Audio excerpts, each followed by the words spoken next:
It is not the sound of his voice that speaks most loudly. It is the silence that arrives and stays. Not as an accident, but as a signal. You may ask, why hasn't he messaged? But a wiser question is, what does his silence awaken in me? Because communication is never just about words. It's about presence. And when someone's presence begins to vanish, you must learn to listen to the absence. In this space, something sacred happens, not in the external world, but within you. A quiet shift from reaction to realization, from waiting to watching, from grasping to grounding. Believe it or not, when he doesn't call or message you, it means something. But not always what your heart, in its moment of fear or longing, is tempted to assume. There is a quiet truth here, and to find it, we must shift from the surface of reaction to the depth of perception. When someone goes silent, especially someone with whom you've shared words, warmth, or intimate emotions, it triggers an ancient part of your being. The human nervous system is biologically wired to fear disconnection. Evolutionarily speaking, silence from a member of our tribe could signal rejection, danger, or abandonment. And so today, when he doesn't call or respond, your body still remembers that primal fear. But in a modern world where silence can come from distraction rather than danger, from personal overwhelm rather than betrayal, it becomes essential to reinterpret what this silence really means. Silence reflects energy, not always intention. The lack of a message may not be a deliberate insult, nor a conscious attempt to hurt.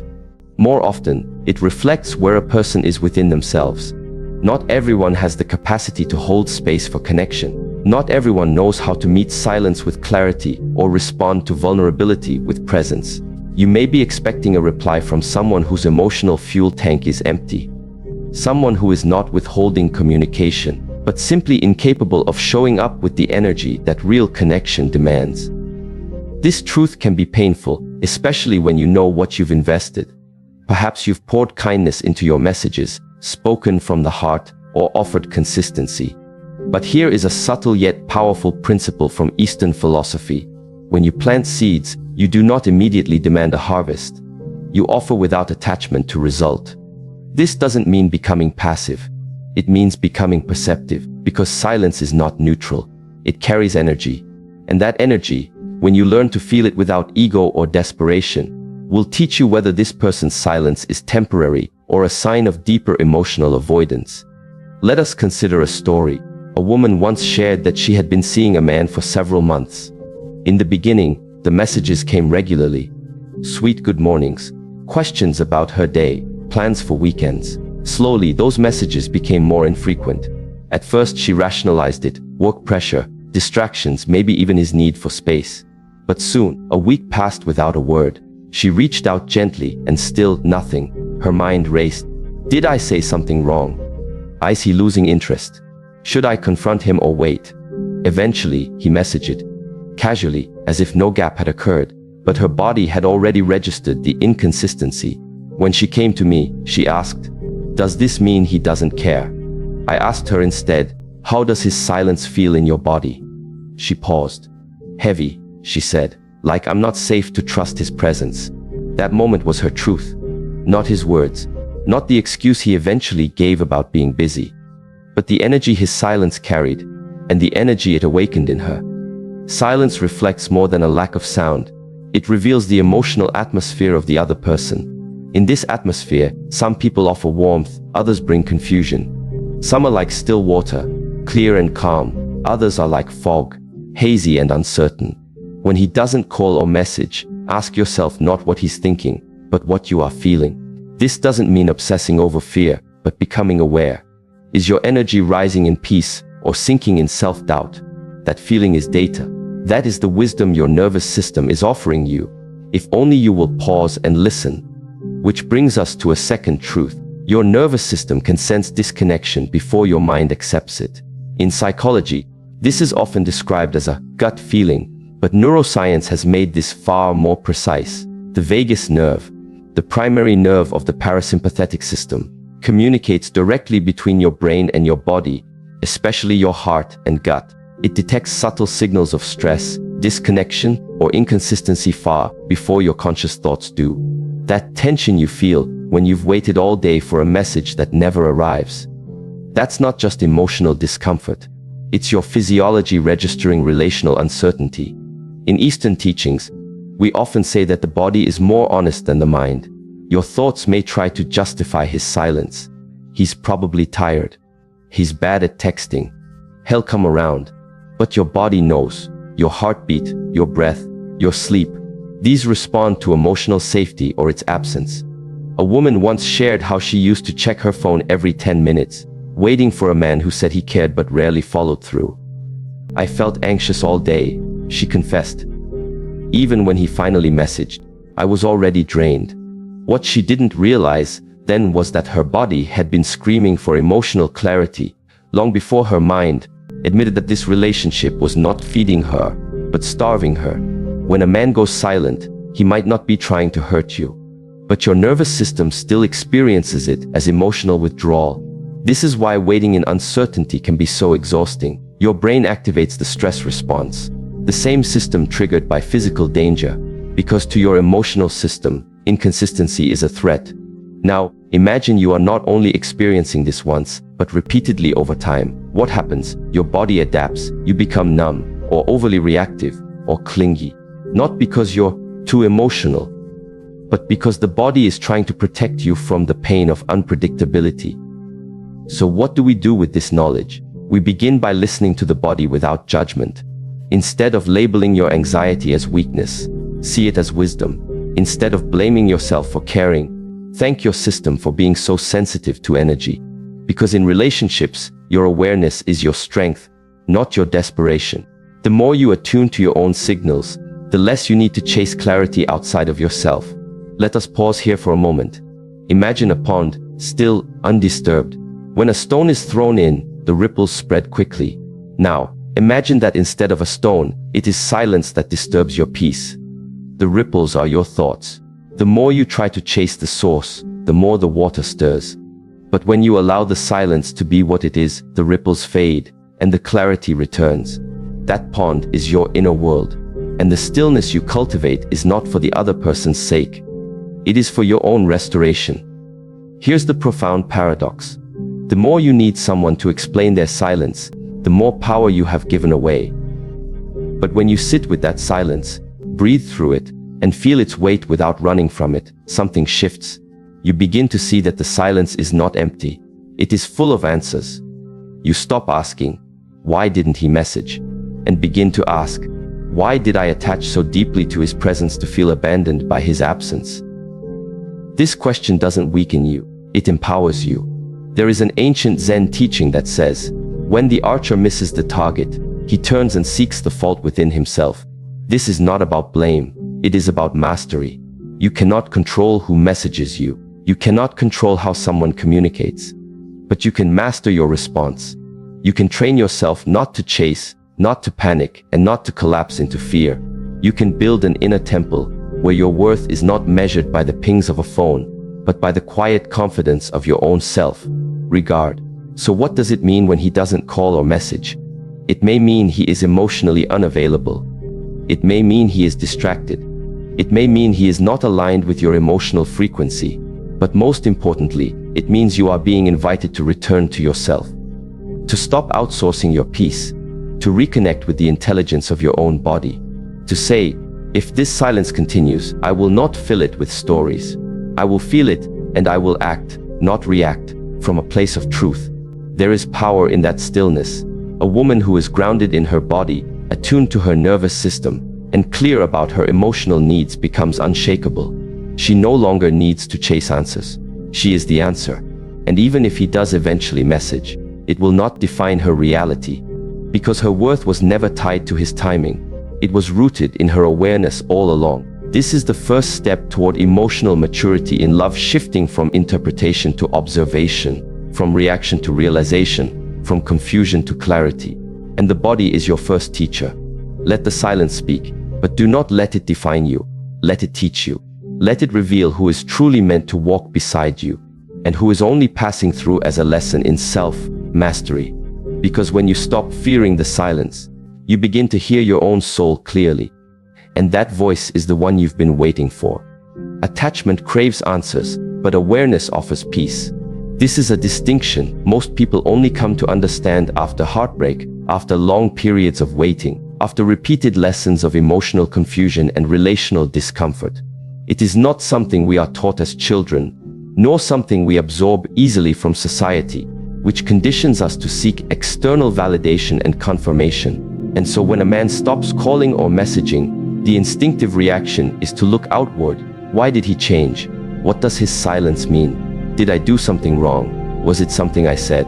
But what we often forget is that these questions arise not only from curiosity, but from fear. More specifically, they emerge from the wounded voice of attachment. In psychology, we understand that attachment styles are formed early in life, shaped by how our caregivers responded to our needs, to our cries, to our silences. A child who was seen, held, and soothed learns that connection is safe and dependable.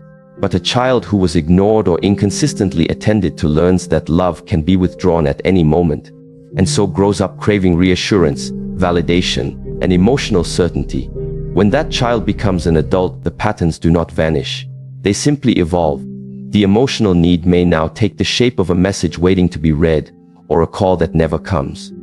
But the body reacts the same. The anxious pull in the chest, the overthinking, the refreshing of the phone screen, the sleepless night wondering why someone has withdrawn without explanation. That is not you being dramatic. It is your attachment system attempting to regulate a perceived threat. It is your nervous system, conditioned by the past, reaching out for safety. Yet, here lies the opportunity for transformation. Instead of chasing answers in someone else's behavior, you begin to ask, what part of me is feeling abandoned? Why does this silence feel like rejection rather than redirection? This shift, from external questioning to internal awareness, is not a retreat. It is a return to your own center, your own capacity to sit with discomfort and allow it to teach you rather than torment you. There is a quote from Lao Tzu that speaks to this beautifully. When I let go of what I am, I become what I might be. In the same way, when you let go of the need to be answered, you become open to hearing yourself more clearly. The craving for closure, the search for meaning in someone's silence, begins to dissolve. Not because you have given up, but because you have grown up emotionally. You stop trying to complete someone else's sentence and start completing your own sentence. Your own story, your own inner alignment. A woman once came forward and described how she had fallen deeply for a man who swept her into a whirlwind of connection. He was attentive, expressive, romantic, but after a few months, the energy shifted. The frequency of communication lessened. The warmth cooled. She began to text more, trying to keep the rhythm alive. His replies became shorter, sometimes delayed, sometimes absent. She felt the panic rise, like a tide swallowing her stillness. If I could just understand, she said. If he would just explain, I could be at peace. But that was the trap, waiting for peace from a person who could no longer offer it. She had mistaken attachment for clarity. Her nervous system was still hoping he would reassure her. But her deeper self already knew the truth. What she needed was not his explanation. It was her own awareness. Her healing began the moment she stopped pursuing his voice and started listening to her own breath, her own intuition, her own unspoken knowing. This is the power of awareness. It is not passive. It is not indifferent. It is fiercely present. It recognizes the moment when attachment becomes a form of self-abandonment. It allows you to say, even if I don't get the answer I want, I will remain rooted in the truth I feel. That kind of awareness can only be cultivated in stillness, in the space between stimulus and response. And in that space, you discover that your peace was never dependent on a phone call or a message. It was waiting for you all along, just beneath the noise of expectation. In Eastern philosophy, the practice of non-attachment does not mean disconnection. It means presence without grasping. It means loving without clinging. It means caring deeply without becoming entangled in someone else's chaos. To practice non-attachment in relationships is to say, I honor you, but I will not abandon myself for you. I will feel the sadness, the longing, the confusion, but I will not let it control my center. Now, imagine this. You are sitting in a garden. You've planted seeds of connection, of love, of effort. Some are sprouting, others remain buried. Do you dig them up in anxiety, wondering if they are growing? Or do you trust the process, nurture the soil, and tend to your own light. When a man does not message or call, it may feel like the garden is barren. But perhaps it is simply not your season with him, or perhaps his silence is the sign that his soil was never fertile enough to begin with. Awareness brings this clarity. It helps you discern what is yours to grow and what is not. And in doing so, it frees you from the endless cycle of seeking answers that may never arrive and opens you to a deeper form of knowing, one that requires no permission, no explanation, no reply. Which brings us now to a subtle but powerful insight. If his silence feels like a message, it probably is. There is a common illusion in relationships that only words hold meaning, that unless someone articulates their thoughts, their behavior is unclear. But in reality, silence is often the loudest message of all. The absence of communication speaks. The withdrawal of energy speaks. The hesitation to show up with consistency, it speaks. And while we may be tempted to rationalize this, or fill in the blanks with our own stories, the truth is that silence rarely comes without intent. Even if that intent is unconscious, we must train ourselves to recognize silence not just as a pause in conversation, but as a mirror. What does his absence reflect about his emotional availability? What does it say about his readiness to engage, to connect, to co-create something stable with you? In many cases, the silence is not an answer that needs decoding. It is the answer. But we often resist this realization because it is painful. It asks us to confront what we hoped wasn't true. A young woman once told me about a man she dated for nearly a year. They had an intense connection, full of shared dreams and vulnerable exchanges. But periodically, he would vanish, sometimes for days, other times for weeks. When he returned, he always had reasons: work stress, family obligations, emotional overwhelm. She accepted these explanations, even empathized. But every disappearance left her more anxious, more depleted, more unsure of herself. She clung to his return as evidence of his care, ignoring the pattern that had already told the truth. Eventually, during one long silence, she realized something profound. "He doesn't need to say it," she said. "His absence already told me everything." That was the day she stopped waiting. That was the day she reclaimed her energy. And that was the day she discovered the wisdom behind silence. Not as punishment, but as protection. In martial arts, there is a concept known as reading the opponent's energy. You don't only observe their movements. You sense their intention, their readiness, their hesitations.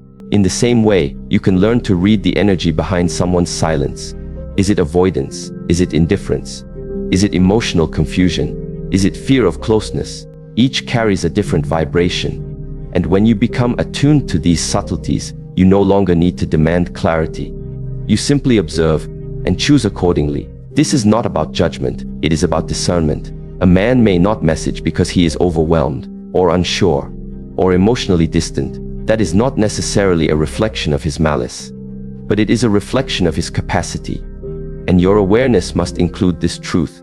Consistency is not optional in a healthy connection. It is foundational. You cannot build emotional intimacy on a regular effort. You cannot feel safe with someone whose presence fluctuates like the wind. So when the silence comes, do not rush to fill it with explanations. Do not race to soothe it with self-doubt or fantasy. Let it echo. Let it vibrate. Let it say what it needs to say. And then ask yourself, is this silence opening space for me to grow? Or is it closing a door I've been afraid to acknowledge? Many women stay in emotional limbo for far too long, not because they don't know the answer, but because they hope the silence will eventually say something different. But it rarely does. The energy behind the silence is usually consistent, even if the words are not. And the sooner you learn to read that energy, the sooner you reclaim your time, your dignity, and your sense of peace. In the end, becoming aware of silence is not a sign of weakness. It is a sign of wisdom. To say, this silence feels like distance, and I deserve presence. To say, his absence may not be cruel, but it is incompatible with what I seek. To say, I will not punish myself by holding space for someone who cannot even hold a conversation. These are the statements of emotional maturity. These are the choices of self-respecting awareness. And in making them, you stop looking for answers from people who disappear and start offering answers to yourself through the steady rhythm of your own breath, your own heart, your own unwavering commitment to inner truth. When a man stops calling or messaging, there is often a deep sense of discomfort that arises in a woman, not just because of the silence itself, but because of what the silence seems to suggest about her worth. In these moments, it is easy to slip into narratives that say, "I wasn't enough," or "If I had done something differently, he would still be here." But there is another perspective, one that doesn't chase or condemn, but observes with clarity. Emotional distance often mirrors energetic misalignment. This is not a flaw to fix, it is a signal to interpret. In Eastern philosophy, it is understood that every human being carries a unique vibration. Our energy is the byproduct of our thoughts, emotions, intentions, and habits. When we are aligned within, when our inner world is coherent, steady, and clean, we radiate a certain frequency that either resonates with another's or quietly repels them. This is not mystical, it's physiological. The heart produces an electromagnetic field that affects the nervous systems of those nearby.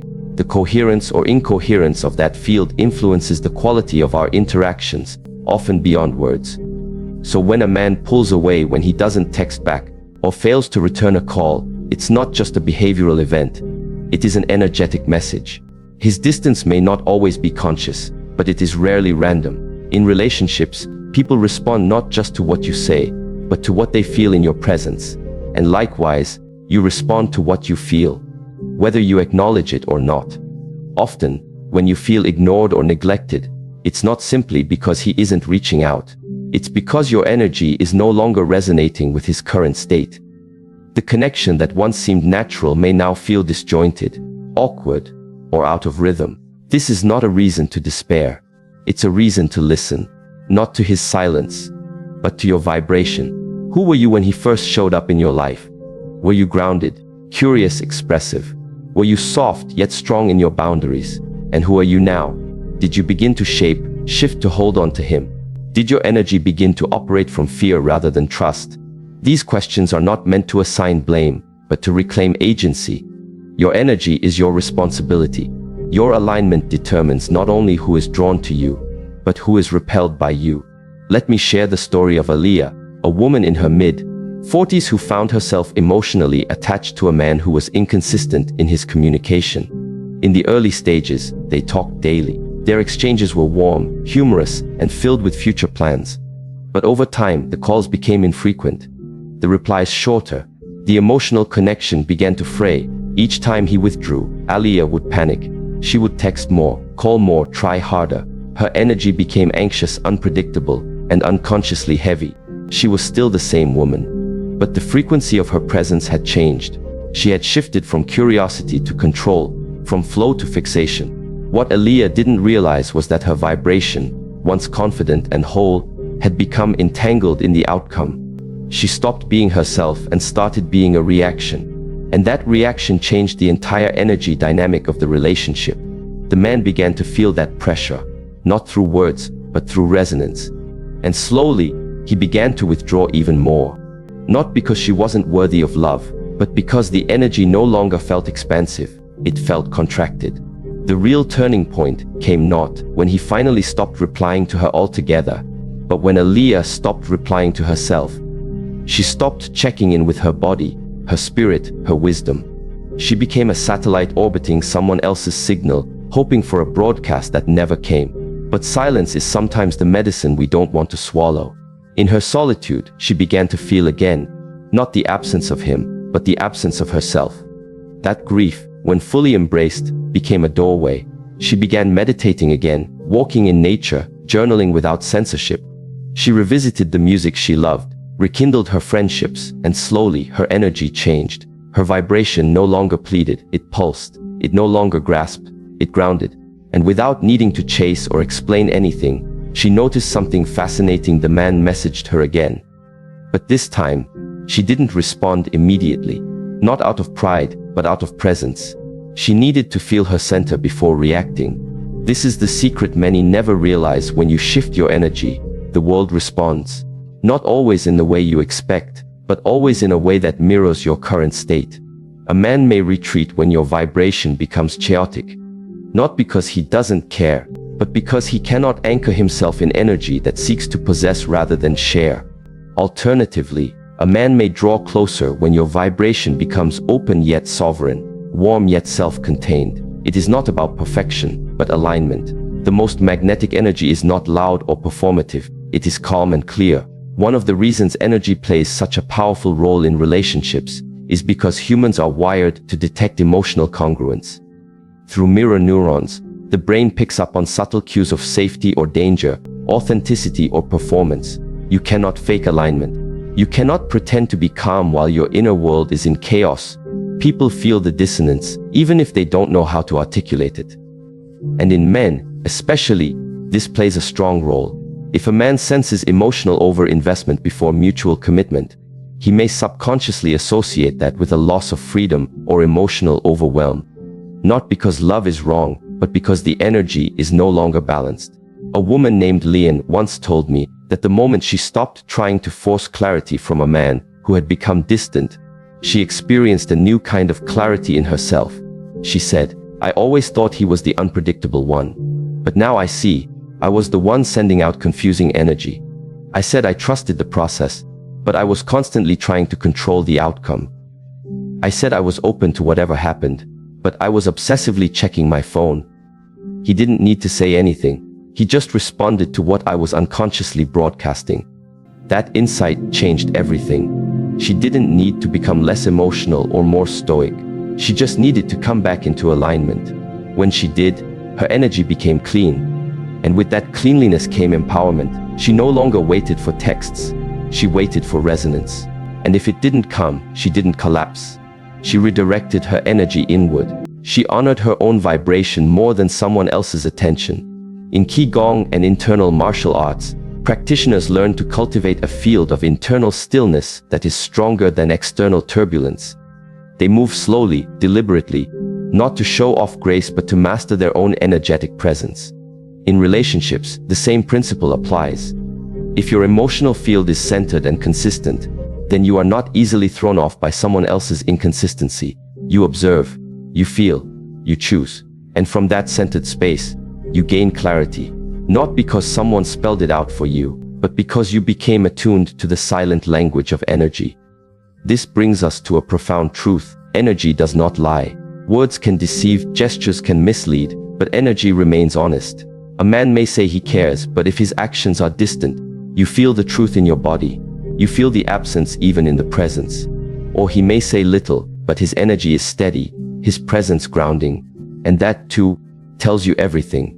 The more you refine your ability to sense energetic coherence, the less likely you are to get caught in emotional traps. You begin to listen not just with your ears, but with your nervous system. You begin to understand that a message delayed is a message delivered. That a call never made is a call you didn't need. But this level of discernment requires inner stillness. It requires you to step back from the noise of craving and come home to the silence of being. This is not resignation. It is awareness. And from that awareness, you act not from impulse, but from alignment. You no longer ask, "Why hasn't he called?" You ask, "What is the quality of energy I want to welcome into my life? And is this energy a match?" This is how you transform your relationships, not by changing others, but by fine-tuning your frequency. In the spiritual discipline of mindfulness, we are taught to observe the breath without trying to control it, to sit with thoughts without becoming entangled in them. The same is true in relationships. You observe the pattern without over-interpreting. You watch the energy without trying to dominate it. If a man pulls away, you don't chase, you breathe. You don't invent explanations, you reflect. And from that inner space, wisdom arises. It is the wisdom that says, some people leave not because you are unworthy, but because your growth no longer matches their stagnation. Or, silence is not always a punishment. It is sometimes a redirection to your own path. Or, my worth is not confirmed by attention, but by the integrity of my own vibration. And as this wisdom deepens, you become less concerned with how often someone texts and more curious about how their energy makes you feel. Do you feel uplifted or drained? Expanded or anxious? At home or off balance? These are not small questions. They are the foundations of self-honoring relationships. The story of Mariah offers a final illustration. After years of chasing emotionally unavailable men, she began to study energy work. She learned how to sense when her heart was open and when it was reactive. She began treating herself with the love she once demanded from others. And eventually, she attracted a man who didn't just say the right things, but whose energy felt steady, calming, and clean. "I used to chase chemistry," she said. "Now I choose coherence. I choose peace." What we call silence from another is often a sacred invitation to return to our own signal, to tune it, to elevate it, to protect it. When a man doesn't message you, you can become smaller, or you can become still. Still enough to feel what your energy has been saying all along. Still enough to choose yourself without apology. Still enough to honor the frequency of love without needing it to come from anyone else but you. Sometimes, the most painful silence in a relationship is not when a man ignores you, but when you begin to ignore yourself in pursuit of him. When he doesn't message you, it feels personal. It stirs the emotional body, sets off old insecurities, and creates a hunger for validation. But this hunger is not born in his absence. It existed before he arrived. His silence only brought it into light. And what you do in that moment, how you respond to your own longing, becomes the most important decision you make. Because here is the deeper truth. When a man doesn't reach out, the pain you feel is not about him. It's about what part of yourself you're abandoning to try and hold on to him. In Eastern thought, this moment of tension is known as the gap. The gap is the space between expectation and reality, between the desire for connection and the experience of distance. Most people try to leap over this gap with action. Send another text, analyze his last message, replay conversations, consult friends, scroll his social media. But the wisest among us do something else. They sit still in the gap. They listen to what the silence is revealing. They ask, who am I becoming in this space? To grow through the gap, you must practice emotional sovereignty. This means learning how to remain internally whole, even when someone externally does not fulfill your need for contact or connection. Emotional sovereignty is not detachment in the cold sense. It is deep, rooted presence in yourself. It is the strength to stay with your own emotions without outsourcing your worth to someone else's behavior. It is the courage to say, yes, I feel disappointed, I feel neglected, but I will not betray myself to chase closeness that is not being offered freely. There was once a woman named Sophia. In the early months of dating a man she deeply cared for, she noticed that sometimes after they had a beautiful, intimate evening together, he would go completely silent for 2 or 3 days. No message, no call, no explanation. Each time it triggered a storm of emotions in her: fear, confusion, anger. She would write long texts, delete them, cry, meditate, and then eventually send a brief message like, just checking in, hope all is okay. Sometimes he'd respond casually, sometimes not at all. But over time something changed, not in him but in her. She began journaling after these silences. She stopped making his lack of communication mean something about her worth. She started asking a deeper question. Why does his silence feel so devastating to me? What wound is it touching? And slowly, she uncovered that she had been trained since childhood to overfunction in relationships, to fix, to please, to be agreeable, to avoid rejection at all costs. When someone pulled away, she didn't just feel sad, she felt invisible. In one of her reflections, she wrote, "Every time he doesn't message me, my inner child thinks she disappeared." That realization was powerful, because it gave her a doorway into healing. She stopped trying to change his behavior and started trying to stay with herself. Instead of sending texts during those silences, she lit candles. She sat with her discomfort. She breathed through it. She whispered to herself, "I see you. You are here. You are not disappearing." And what she discovered was that her emotional body began to settle. Not because he changed, but because she stopped abandoning herself. Self-abandonment is one of the most subtle yet damaging habits in relationships. It happens every time you pretend you're okay with behavior that violates your standards. It happens when you smile while your heart aches, when you chase connection at the cost of your dignity, when you make someone else's presence more important than your own peace. But emotional maturity begins when you stop making your needs invisible in order to feel loved. It begins when you realize that honoring your emotional reality is not weakness, it is wisdom.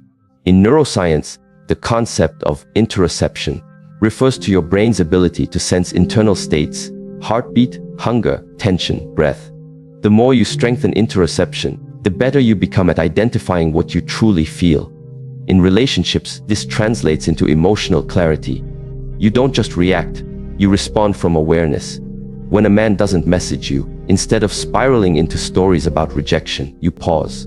You breathe. You ask, what sensation is in my body right now?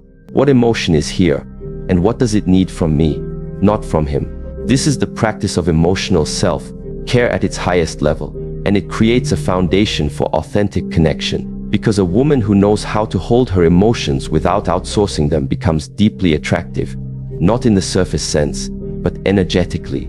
She becomes magnetic, grounded, unshakable. She doesn't chase love, she embodies it. She doesn't beg for validation. She validates her own emotional truth. A man may or may not return to that kind of woman. But if he does, it is not because she manipulated or persuaded him. It is because her energy became clear. And if he doesn't, she doesn't fall apart. Because she didn't wait for a man to complete her. She waited for herself to return. Let's talk about energy and clarity for a moment. In martial arts, the master knows that the opponent's move is not the real threat. It is your reaction that determines the outcome. If you overextend, lose your center, panic, you become easy to unbalance. But if you remain steady, grounded, aware, then even a powerful strike can be absorbed and redirected. The same is true in emotional relationships. A man's withdrawal is not inherently harmful. What causes suffering is your internal collapse in response. And so, the invitation is this: the next time someone doesn't message you, treat it not as rejection, but as revelation. Let it reveal your emotional habits. Let it show you where you grasp, where you fear, where you disown yourself. And then choose differently. Choose to come back home. There is a profound quote by the mystic Rumi. Don't get lost in your pain. Know that one day your pain will become your cure. The pain of being ignored, of not hearing from someone you care about, can become your greatest medicine, if you are willing to listen to it, without trying to numb it. The moment you stop making that man's silence more powerful than your own presence, you begin the journey of true self-mastery. There was once a young woman named Hannah who came to a temple in the mountains to seek peace. She told the teacher, "I gave everything to a man who no longer speaks to me. I feel empty." The teacher, without saying a word, poured her a cup of tea, but he didn't stop pouring. The tea spilled over the edge, dripped onto the table, then the floor. Hannah cried out, "Stop! It's overflowing." The teacher said calmly, "Yes, just like your heart. You kept pouring without checking if the cup was full or if it was even still there. You gave and gave to a space that was no longer able or willing to receive. Now your task is not to chase the broken cup. Your task is to learn how to pour back into yourself." This story illustrates a deep truth. When a man doesn't message you, it may not be about you. It may be about his own emotional limitations, his avoidance of intimacy, or his inability to meet you where you are. But that is his journey, not yours. Yours is to remain centered in your integrity, to practice not collapsing into someone else's absence, but expanding in your own presence. We live in a culture that teaches women to overextend themselves for love, to prove their worth through constant availability, emotional labor, and patience.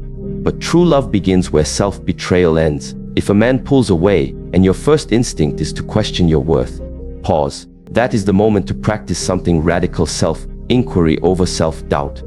Ask yourself, what part of me believes I am only worthy if I am pursued? What fear am I trying to escape by holding on to someone who is not holding on to me? These questions do not guarantee answers right away, but they open a deeper awareness, one that leads to healing. Healing does not always look like becoming invulnerable. Sometimes it looks like learning to sit with your longing without letting it define you. Sometimes it means grieving the idea of a relationship more than the reality of it. Sometimes it means realizing that his silence is not a mystery to solve, but a space for you to listen to your own inner voice, the one that's been waiting for your attention for far too long. And when you turn inward, when you truly start listening, not to your fears, but to your wisdom, you begin to experience a shift. You don't feel desperate to be chosen, because you have already chosen yourself.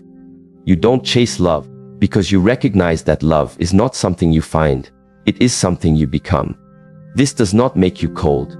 It makes you clear. It allows you to love from fullness, not emptiness. It means that when love comes, and it will, you can meet it without clinging, without fear, without the need to lose yourself to keep someone else. A woman who has stopped abandoning herself is a woman who transforms silence into strength, longing into wisdom, and rejection into redirection. And that woman, grounded, present, radiant in her truth, becomes the kind of presence a man either rises to meet or respectfully walks away from. Either way, she remains whole, because she has learned the most essential practice of all. No matter who comes or goes, she stays. She stays with herself. She stays present. She stays aligned. And that, above all else, is what makes her truly powerful. So what does it really mean when he doesn't call or message you? It may mean that he is uncertain, that he is emotionally unavailable, that he is distracted or not ready or unwilling to meet you where you stand. But more importantly, it means this is a moment not to chase him, but to choose yourself. It means you are being given an opportunity, an invitation not to react impulsively from fear or lack, but to respond with presence and clarity, to turn inward instead of outward, to master the discomfort instead of escaping it. When someone's silence enters your life, it does not have to become your suffering. It can become your signal, a signal to pause, to breathe, to remember your peace is not dependent on someone else's consistency. Your value does not decrease when someone fails to recognize it.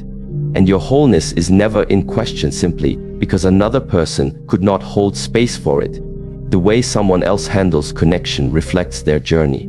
But the way you handle distance, that reflects your inner mastery. This is not about indifference. It is not about shutting down your heart or pretending you don't care. It is about keeping your heart open while your boundaries remain intact. It is about loving fully without losing yourself. And it is about understanding that not every silence is a punishment. Some silences are a redirection. Some silences are sacred space, asking you to return home to your truth.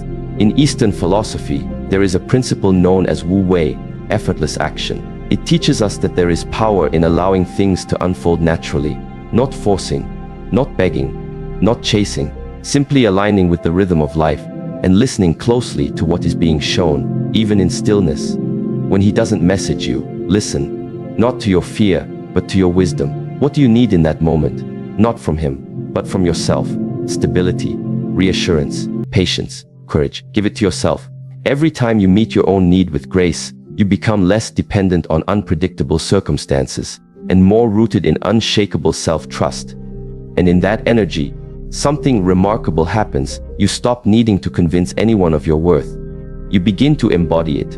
And the people who are aligned with your energy, they feel it. They meet you there. They communicate, they show up, they stay present.